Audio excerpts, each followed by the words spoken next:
Origen del movimiento estudiantil. El movimiento estudiantil aparece de forma bastante organizada y juega un papel importante en el proceso revolucionario. Nace como consecuencia de la guerra de liberación contra Napoleón y para exigir a Federico III de Prusia que ofrezca a las universidades y a sus estudiantes un gobierno representativo y responsable. Hablando de Latinoamérica, en los movimientos estudiantiles tenemos algunas transformaciones que lo caracterizan. La primera sería que hacia el siglo XX inicia el proceso en el que los países de Latinoamérica empiezan su transformación. Luego aparece la clase trabajadora, los estudiantes, los empresarios, los líderes promotores de reformas importantes. Después aparecen o se promueven los movimientos de huelgas. También tenemos que empiezan a crear sindicatos. Tenemos que en Brasil en 1917, en Perú en 1919, Argentina en 1918 y México y Colombia por la misma época.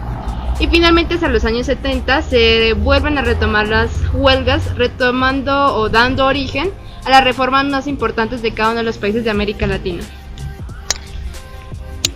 Bueno, es importante destacar que estos movimientos recibieron influencia de la revolución de bolchevique en 1917, que da inicio al Partido Comunista. Movimientos en Argentina. Entre el más representativo y el que estalló el primer movimiento estudiantil de América Latina fue en la Universidad de Córdoba de Argentina en 1918, bajo una reforma universitaria. Las clases medianas se reunieron y reclamaron por la educación universitaria para satisfacer la creciente demanda de profesionales. Después de meses de lucha, los estudiantes, apoyados por algunos gubernamentales, culminaron su resistencia con la publicación del documento llamado el Manifiesto Luminar. Entre los logros más importantes de este movimiento fueron la aprobación de nuevos estatutos que redirigirían la universidad, la democratización de la universidad, la ruptura de la influencia clerical sobre la educación superior y el rompimiento con el régimen colonial. De igual forma, en Brasil, en años anteriores se habían vulnerado los derechos a los estudiantes. Por tal motivo surgió un movimiento estudiantil en 1968 que se prolongó todo este periodo, comprometiendo al estudiantado universitario de todo el país. Este movimiento tuvo 3 oportunidades de alta intensidad en este año. El primero se dio a fines de marzo y comienzos de abril, cuando, en el marco de las celebraciones oficiales que impulsaba el gobierno con motivo de otro aniversario más del golpe de Estado de 1964, una protesta por mejoras en un restaurante escolar de Río de Janeiro fue fuertemente reprimida por la policía y terminó con un estudiante de secundaria muerto.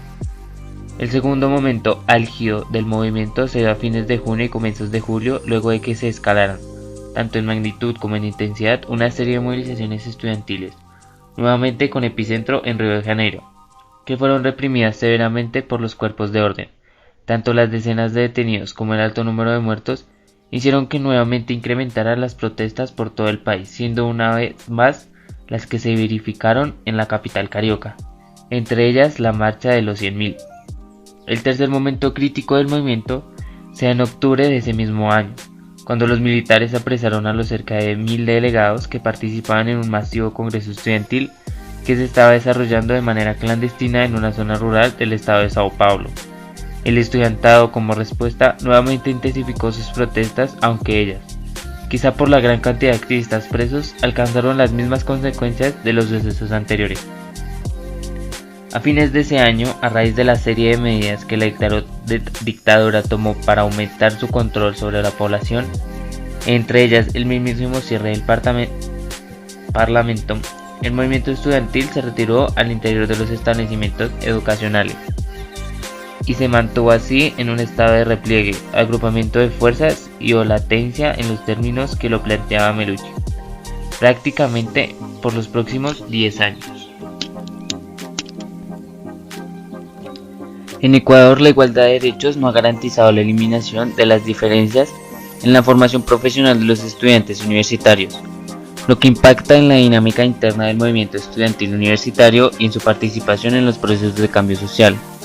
El movimiento estudiantil universitario ecuatoriano en los momentos actuales se caracteriza de forma general por un resurgir de su papel protagónico en los procesos de cambio social a partir de su participación en las actividades internas de las universidades y en los contextos locales, regionales y nacionales, remarcando así su significación esencialmente transformadora de la realidad presente por un futuro mejor. Uno de los antecedentes históricos de este movimiento fue una serie de movilizaciones estudiantiles entre el 27 y el 29 de mayo de 1969, en demanda de la eliminación del examen de ingreso a la universidad por parte del gobierno de José María Velasco Ibarra. Frente a estos sucesos, la respuesta del gobierno y del consejo universitario sería buscar la salida de los estudiantes con el uso de la fuerza pública, terminando en un saldo de 30 muertos y 140 heridos.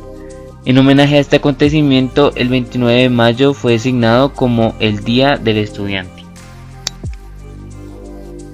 Para este momento hablaremos de los movimientos universitarios estudiantiles en Chile, que tienen también etapas. Entre el primero tenemos que la elaboración del Estatuto Universitario, que se fomentó por los movimientos estudiantiles que asumieron la responsabilidad de promover el proceso reformista de las respectivas instituciones.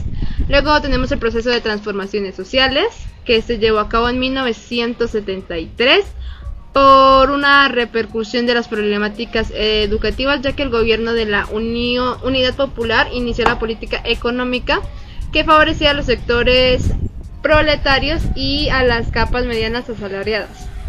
Tenemos también el golpe y la muerte del presidente Salvador Allende, es hacia 1973 y 1980. Resulta que esto marcó la historia de la universidad, ya que fue un golpe donde se allanó a los profesores y alumnos quedaron maltratados, algunos fueron enviados a la cárcel, fueron destruidos, quemados documentos, y lo que agudizó el problema financiero de las universidades. Luego tenemos las primeras manifestaciones estudiantiles. Esto se hizo en 1978, donde se producen las primeras manifestaciones estudiantiles, que fue por un conflicto de campo. Finalmente tenemos el Estatuto de Federación de los Centros de Alumnos. En 1978 se aprobó el estatuto en las universidades de Chile, las cuales contribuyeron para orientar la participación de los estudiantes. Y uno de los movimientos más representativos de Chile es el movimiento de los pingüinos en el 2006. Y se dio porque se tomó uno de los colegios, ya que reclamaban por la mejora de las infraestructuras en las que se daban la enseñanza, y también se apuntaba a reformar la calidad de enseñanza y el rol del Estado como agente de dicho proceso.